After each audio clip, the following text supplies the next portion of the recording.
Are you missing important Instagram notifications because of quiet mode? In this video, I'll show you how to turn off quiet mode on Instagram so you can regain control of your notifications.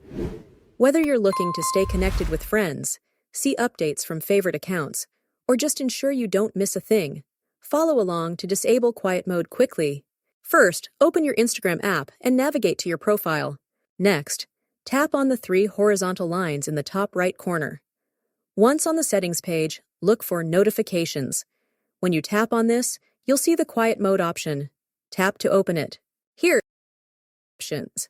You can adjust quiet mode's start and end times if you want notifications at specific times, like overnight, and mute them during the day. Or, if you'd prefer to receive notifications without restriction, simply toggle off quiet mode, and your notifications will resume as usual. And that's it. You've successfully disabled quiet mode on Instagram. If you ever change your mind, you can come back here to enable it again. Thanks for watching, and see you in the next video.